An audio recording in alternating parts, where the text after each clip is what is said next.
Welcome back to another day in paradise. It is Monday morning and that's got to be serviced. Love a good shovel service to get the week set off. I do. Especially these older type. Especially this one, because I know this one is a bugger to bleed up. So I've got this to go and look at.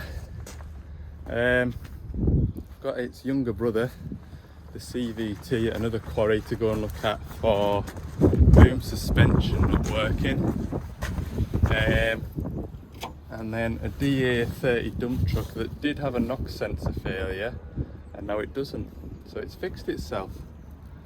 That's on the cards today anyway. We'll try and get it all looked at. I'm about an hour and 40 minutes away from home or the yard. So yeah, I've just got here. I don't feel like doing much now. Oh god, right, let's get these mud guards opened up. So we're up to just over 7,000 hours today. So it's getting a 1,000-hour service. Which on this one is the transmission, hydraulic, AdBlue, and engine service. And yeah, I packed the van on Friday, so I could just set off straight from home this morning. And it was only when I got about 20 minutes away that I realised I didn't put an extra couple of empty drums on the van. So no drama really, but just means I'm moving oil twice.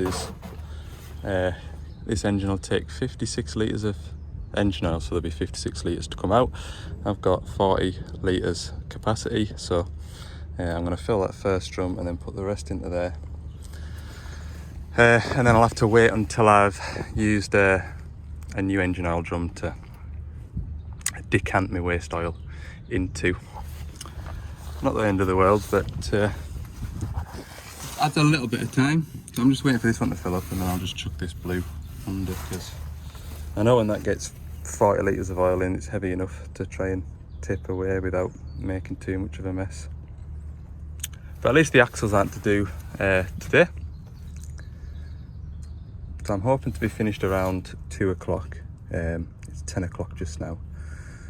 So it should give us plenty of time. I'll get my Milwaukee oil transfer pump on the job shortly once we get this oil out. I'll also have that engine spinner filter to pull out and strip down.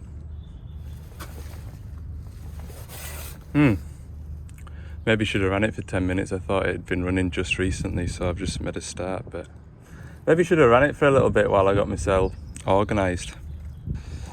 Right, I've got my oils draining. That's the transmission oil coming out of there. It'll probably fill that drum almost full. That's coming out a treat. Right, we'll get some engine oil filters changed and then we can start putting oil back in. See where we're at now. Get some tubs to put filters into. Hey, it's a lovely day, but just those random gusts of wind really know how to make a mess. Very irritating. Anyway, engine oil filter's done. I'll pull that engine oil spinner doodah, as I call it. Get that draining and I'll go around and do the fuel filters.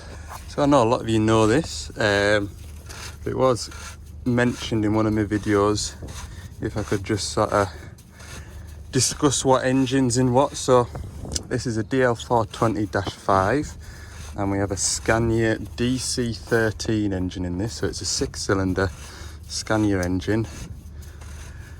I think it's around 400 horsepower, somewhere in that region. And these are the fuel filters. So on the Dash 7 shovels they'll still have a DC13 engine in, but they've got a different fuel filter arrangement which is a lot better. And the issue that I've had with this shovel in particular is it's bad to bleed up. So there's like a non-return valve in the bottom of there and another one in there. There's it down there. But anyway, one of them isn't shutting properly, and so when you're pumping it, you're just pumping the fuel around this bit rather than through into here. So Last time I came up with a cunning plan and it worked, so I'm going to try it again if I can remember what I did.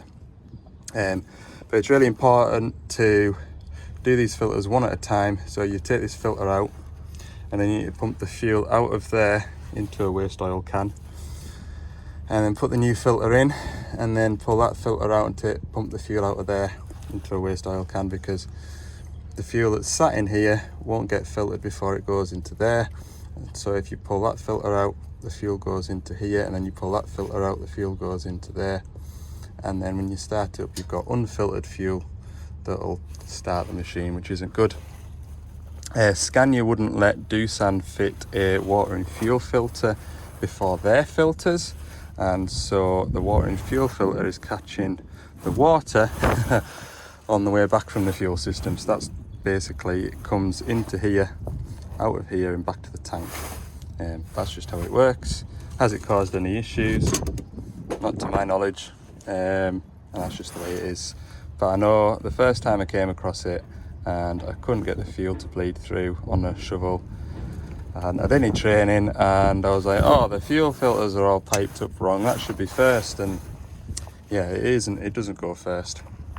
Right, the wind's blowing everything off my little workstation, so I'm going to go and retrieve all that and swap these filters out. That's the pump here that I use to pull the fuel out. You could use like a little vacuum pump as well if you had one. I don't, and that's just the way it is. You do what you can with what you've got. So I just thought that I'll check that it hasn't miraculously cleared itself. So I didn't service this machine last time. The last time it was serviced, I was at home with my appendix just recently extracted out of my abdomen. So yeah, one of our lads was down from HQ servicing it. So anyway, what I normally do with these is I put a pipe on here into a drum of diesel, and that way when I'm pumping this, I can see all the bubbles coming out, and once the bubbles stop, obviously there's no air left in here, and I know that when I come to start it, it should be fairly sharp at starting. But as I pump this, there's absolutely nothing coming out of there. Now I think the last time I did this, what did I do? I've got an electric lift pump that I crocodile clipped to the battery and used that. So I'm going to go and find that. There we go. That should draw all the fuel through now. I think I had this last time where I just give it a hand and it sort of helped a bit, you know. But it doesn't take long. There we go. Fuel coming out now. So I now know, thankfully, that the fuel is out the tank and into those two filter heads. It's only got to go a short distance now to the high pressure fuel pump. I could take that off there, but it should be alright now. So yeah, it's good. And once the machine's running, it doesn't ail anything. You know, it doesn't struggle to get hold of diesel or out. It's just purely when you come to bleed it up, and that's the only shovel I use that on, believe it or not. So yeah, we'll lock that back off now. My day isn't going well now. My oil pump, trusty oil pump, has given up. Basically, if you remember back, I put a new impeller in it because the original one got worn out, and people did say, oh, if you're pumping oil, just make sure you've got a spare impeller with you. So I did notice that the genuine, or the original one, was it was just getting slower and slower and slower to pump oil, which is fine. It is a water pump, it's not built for pumping oil, but it does pump oil. So I got a non-genuine impeller and fitted it, and that cured the job. It was back to its former glory. And then I remember using it, so I used it to fill a DX80 at the start of the year with hydraulic oil. So I took the hydraulic oil out of the machine and then put new hydraulic oil into the machine with it. And it was perfect, absolutely brilliant. And then I used it on a shovel service, and that day the temperature outside was like -5 or 6. It was a really cold day, and the pump would run for a bit and then cut out, run for a bit and cut out. Now I just put that down to the oil being thick, you know, really heavy, like trying to pump syrup. So that's what I put it down to, and I just went back to pouring it for the rest of the service. And it was doing the same again today. I would set it off and walk away and then come back and it'd cut out. And so I thought, maybe it's the battery. So I've tried another battery. I didn't cure it. I thought I'll just take that impeller apart. Couldn't see anything wrong with it, put it back together. It was only when I was putting it back together I realised when I was putting it back together, those screws were, so that it wouldn't sit back together, there was a gap because the impeller, the rubber in the impeller has expanded. So the rubber has reacted probably with the hydraulic oil, and it sort of expanded. So when it was trying to, basically that there was squeezing it, which was restricting the motor, and the motor's obviously got a functioning built into it whereby if it comes up with too much resistance it just stops it from pumping. So yeah, I pulled the impeller out. I've tried to trim a bit off it, but I've not done a good enough job of trimming it. And now it doesn't pump. It goes round nice and quick, look. But it isn't really. It might be pumping there now. Nah, it's not, like. Guarantee you there's nothing coming out at the end of here. It didn't have any. Yeah, there's nothing coming out of there. Even if I bung that end up, it doesn't try and force my finger away. So that's really annoying because I've got 50 litres of oil to handball into here. I've got another 20 to go into the transmission, and the whole reason why I got that pump was to put oil into a machine while I'm doing something else, especially the transmission, because the transmission takes ages to fill. So I'm not happy. I've spent probably the length of time it takes to pour the oil into the engine. That time I've spent stripping it and trying to... I cut out all the fittings as well, so it was just pipe straight through and it still wouldn't go. And I'm very disheartened. Oh, the duck's squawking away. Yeah, very disheartened with the job. Gonna actually have to do stuff, manual labour. Anyway, when I have my lunch break I will probably order a genuine one. I think it's been the hydraulic oil, probably the warm hydraulic oil, that has damaged that new impeller. But I'll look a bit harder as well for an oil resistant impeller. Somebody out there might have 3D printed one or something. So yeah, that's where we're up to. Right, that's the engine service. I've got the spinner filter back in. I've got the engine oil back in. What am I going to tell you? I am going to just crack on and get this transmission filled back up. I've got the rubbish jobs out the way. This is a slog, this now. And then after that it's just, well, I've still got the transmission filters to do, but hydraulic filters and AdBlue filters, cab filters. But there's no more pouring oils. It's just remarkable how much time that pump saves and the amount I can get done while the transmission is filling. I could definitely have both hydraulic filters and the pilot filter changed in the time it takes me to stand here and pour that drum into that funnel. Believe me. Anyway, it's 20 minutes past 12. I think I should still get done for around 2 o'clock. That's the goal anyway. Then it'll be 40 minutes over to the next job. and I don't know how long after that to the other one, but yeah, keep going. Right, there we go. 20 minutes worth of pouring. I put 20 litres in, but once we start and run it, put it into gear, warm the transmission up, it'll probably want another 4 or 5 litres. Go around the other side now and change the transmission filters. Ha! The wind was doing its thing again and made a...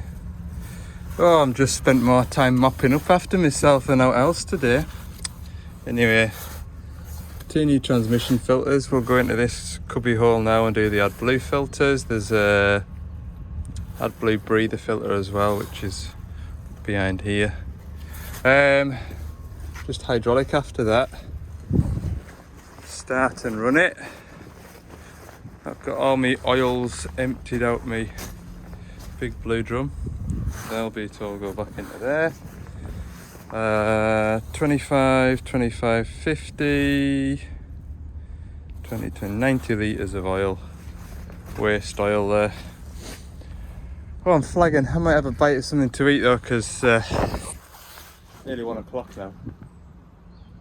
And I should get the rest of that done in no time. Half an hour will get the rest of those filters done. I'll have a quick bite. If I don't, I'll just end up more grumpy than I am. So if this is a bad day for me, we're not doing too bad.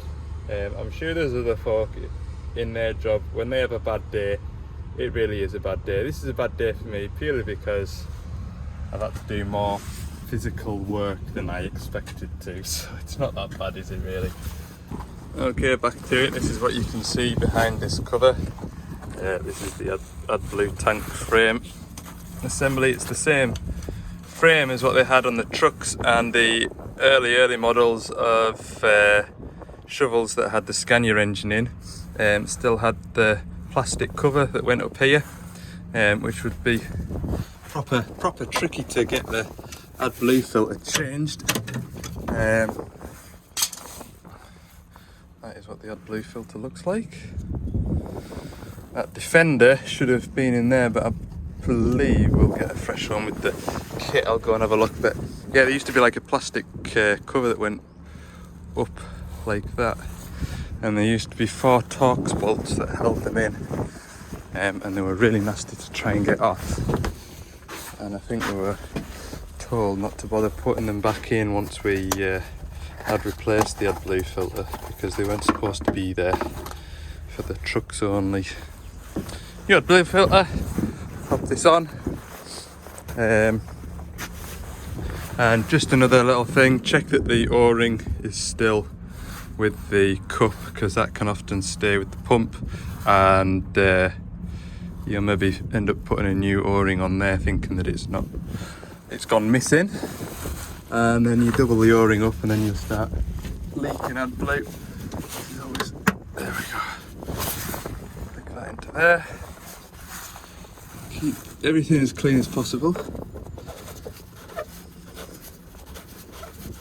Screw that back into there, look. And then there is a breather filter. I think it's somewhere up the top. We'll have a look. That's the AdBlue filter. The breather filter looks like. It's not too bad, but I can't blow through it. It tells me it's blocked. So we need to replace the filter. It's normally just removing that Jubilee clip. Jubilee clip is jigger-buggered. We'll have to cut it off, get a new one fitted. There's the old one, there's the new one. Now what I need to do is try and push this back onto the fitting that it goes onto, which I can't see but I can only just feel. It just sort of sits underneath that strap there. Probably get it from here, can I? I can feel that thing that will go there. There it goes. Ha! That wasn't as bad as I expected it. So yeah, there it is. Sort of sits there. Right, we're getting there. Cab filter while I'm in this direction. The outside cab filter, I don't think it's actually... It's not actually that bad. It's good to see. Somebody obviously takes a bit of care.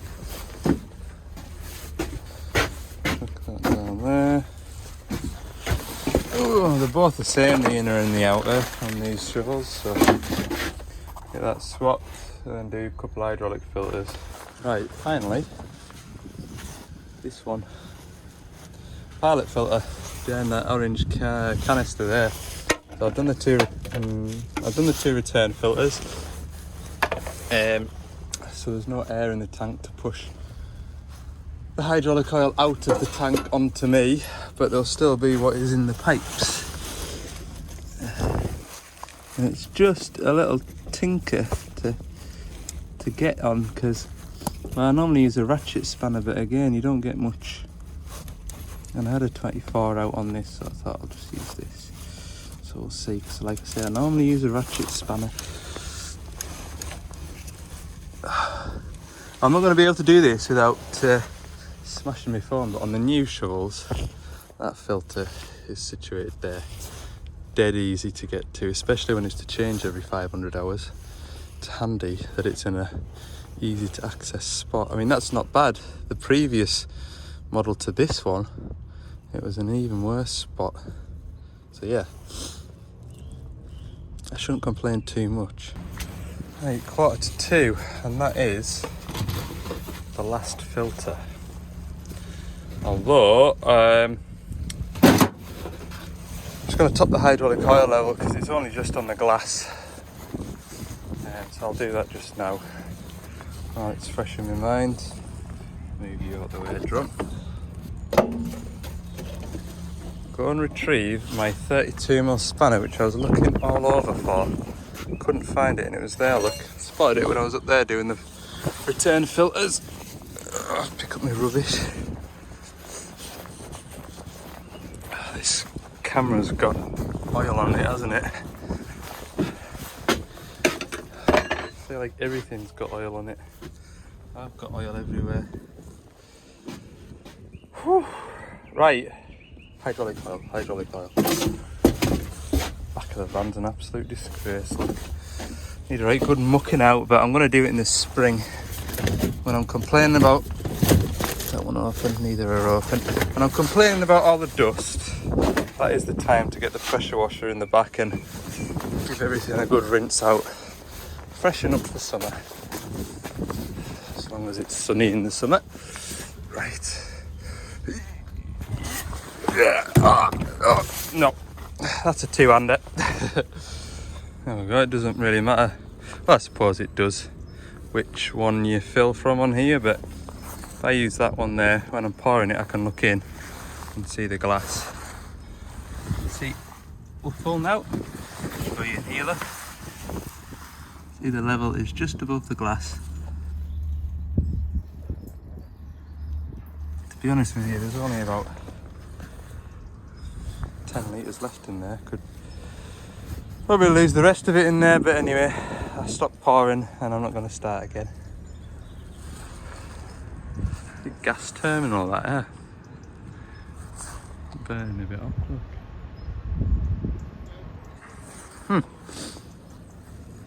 Anyway, we'll start it in a second. Right then, let's see. Gosh, there's a lot of beeping going on. We'll see. We've got an engine management light. Oh, is that EGR problem? I'm sure this has been on for a long time, this engine management light. Yeah. Right, well, we'll fire it up, or we'll see if it'll fire up first.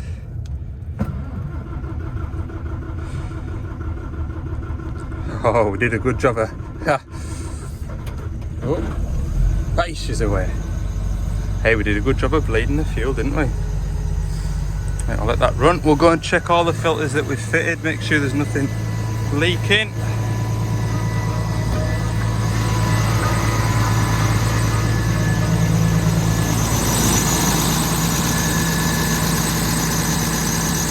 Aircon belt needs a little nip up, doesn't it?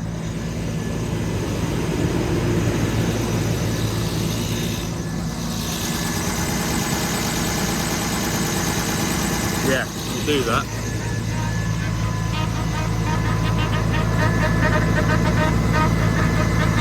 They're making a bit of a grumble, aren't they, them transmission filters? Now, go and check our oil level in the transmission then.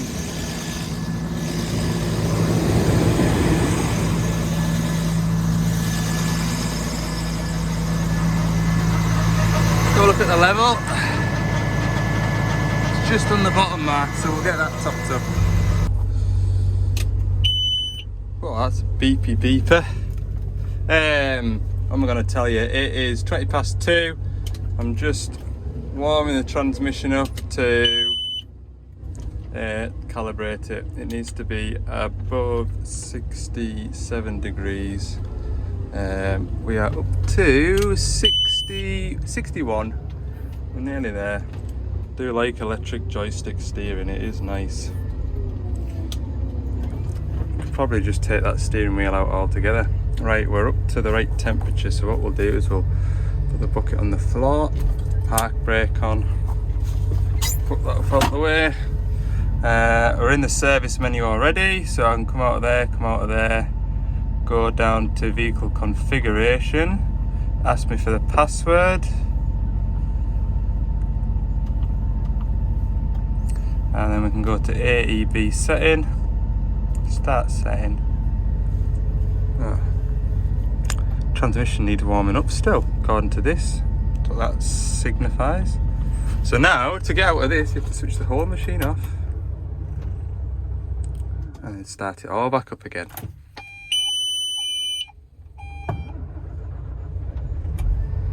Right, I'll keep going at this then.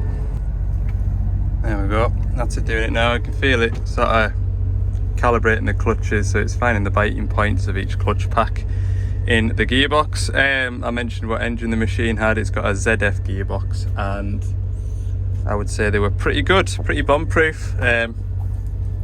Personally, I've never had one out, but apparently if you do have one out and try and rebuild it, you'll struggle, because there's all sorts of special tools and you need to freeze things and heat things and do all kinds of science to make stuff fit back in its place. So I think as a rule we don't touch them, we just send them away if we do have to pull one out and get it looked at. Yeah, we're already at step 3 of 6, so shouldn't take too long. I'll get the details of the machine while I remember. Just remember to get the hours off it.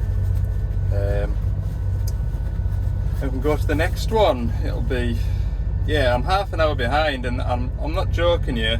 That half an hour would definitely be pouring the oil into this machine, without a shadow of a doubt.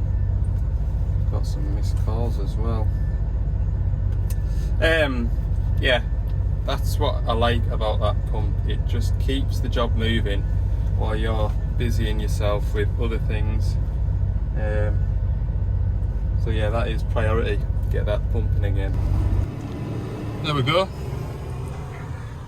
As if by magic, it finished its clutch calibration and there was a driver waiting at the door to go and drive it.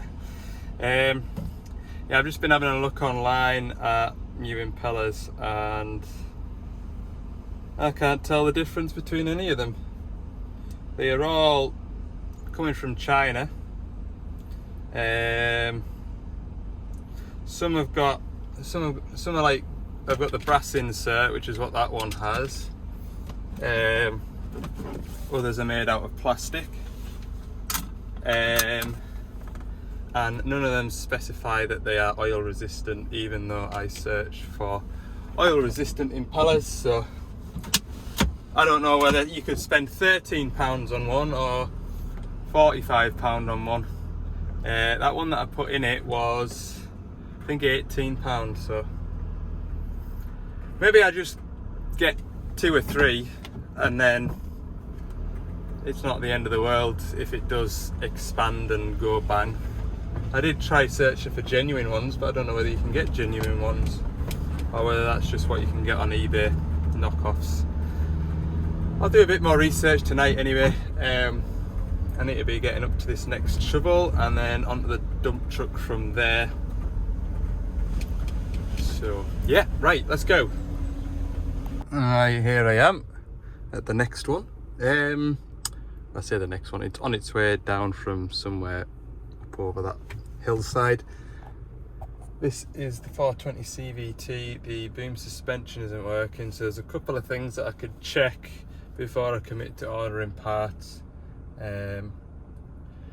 So what I'm looking for when I work the machine is seeing if when I lift the boom up, the boom slowly drops. If the boom slowly drops, and that's an issue with the boom suspension valve. If the boom holds its position but there's no cushioning, then that will either be the power to the solenoid that opens the oil passage to the accumulator that isn't opening, or probably most likely the accumulator is jiggered. So here he comes now. Tell by the way he's bouncing around all over the parish that it's not working. I think he wants us to go this way. We'll go that way. Right, this is the plug that goes to the front, and it's got a bit of corrosion in there, so I'm going to put some contact cleaner in it, give the other end a clean out. You can't really see it, but yeah, that might bring the suspension back to life again. We shall see. Right, I've been in at the valve chest, and there's 3 of them watching us. So yeah, I got in at the valve chest and I checked the power at the plug. That is 24 volts there, so I'm getting power to the plug, to the valve. So it's not that bad connection. Well, it's not a bad connection anymore because I've cleaned it up. So yeah, it'll be the accumulator, so I'll get one of them. And I noticed when I was having a look in the system, the boom suspension, someone had been in there fiddling because the speed setting for that was only 1.2, 1.3 kilometers an hour. So that's too low. You get the boom suspension coming on when you're digging into a heap and you get a bit of wheel slip.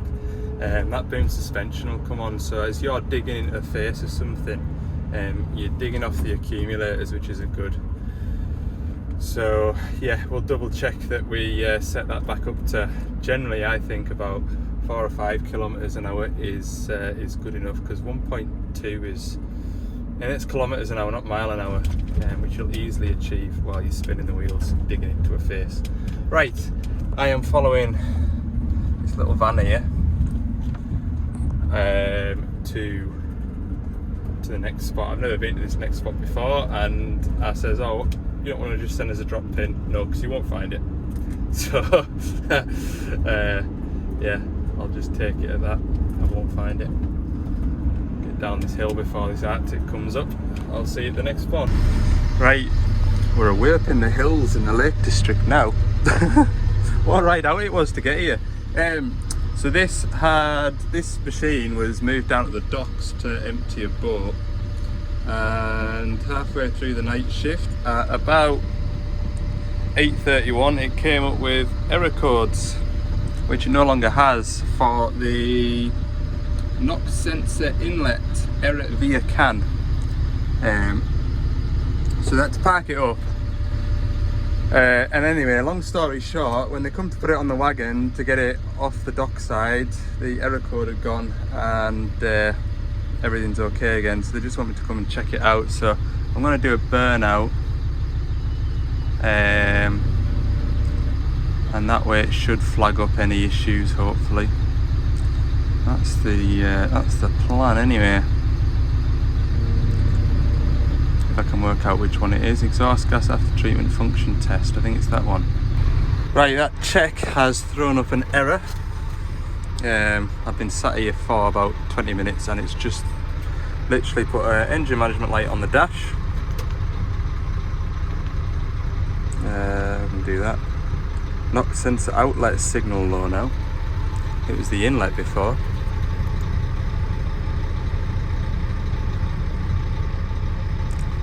So we'll go and have a look at that.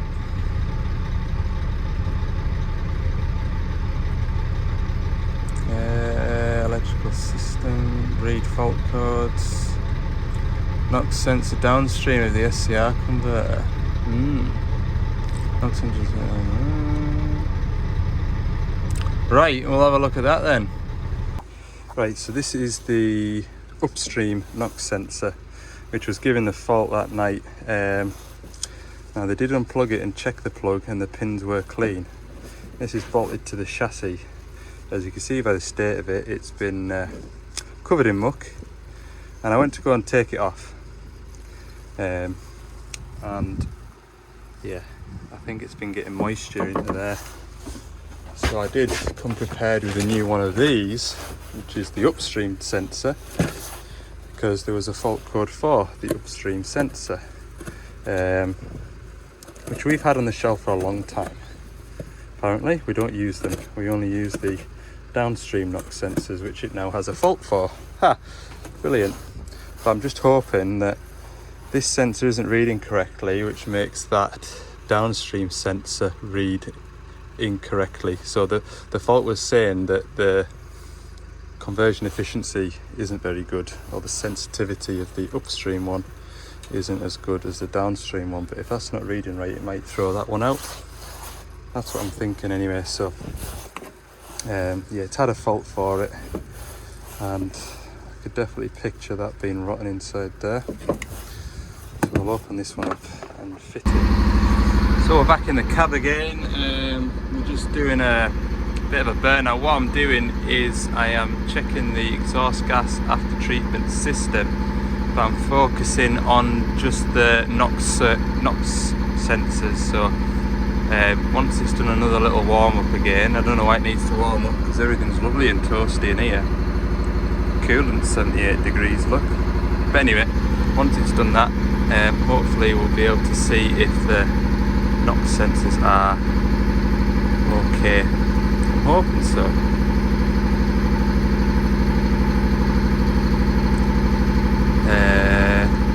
Yeah. Catalytic converter hasn't been activated yet. We'll see. Right, we're in the NOx sensor testing phase now. So hopefully after 600 seconds, oh well, that's the maximum time it's going to take, 600 seconds. Hopefully it'll come back as a pass, and I can pack up and go. It's 5:30 now, and I'm a good hour and 40 minutes from home from here. It'd be a nice ride up through the lakes if it wasn't going to be dark.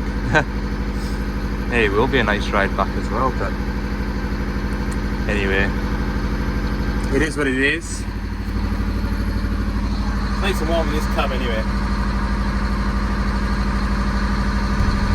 Okay, we need to come back. The NOx sensor downstream of the catalytic converter, which is the one down there, is not reading anything. 0. The upstream one is. So that's fine. I don't think they're using this, but obviously I'm going back to that 420 CVT for the accumulator, and that also needs a service. I've also got a little mini digger to do sort of an hour back the way, so I could tie it in with that if the desk, because I'm going to come back. I'm going there. Basically, I've got a mini digger just off the motorway before I head out this way to go and see for a quick hitch fault. So I was going to do that on Wednesday. So I might come back to this on Wednesday with a NOx sensor while I've got the Scania tool.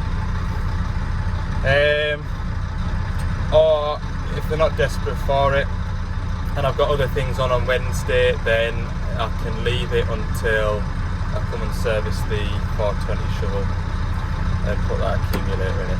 Alright. Right, follow this gravel track out of here and make my way home. So it's been a bad day. I've got everything looked at that I wanted to get looked at. I know where that dump truck is now, so I can find my way back with a outlet NOx sensor. So yeah, good day had by all. What else was I going to say? Tomorrow I'm going back to that loading shovel with the funny gearbox problem. Try and get to the bottom of that. That's tomorrow morning's must do job, and then I've got a couple of little jobs to do off camera. But I'm sure there'll be other things you'll see in the next video. So thanks for watching, hope you've enjoyed it, and for more bits and pieces throughout the week, plus the occasional little Instagram story and reel, so go and check them out if you haven't already. So yeah, thanks for watching. Like this video if you've enjoyed it, and if you haven't already, I'd appreciate it if you click the subscribe button too. That'd be tremendous. Right, home time.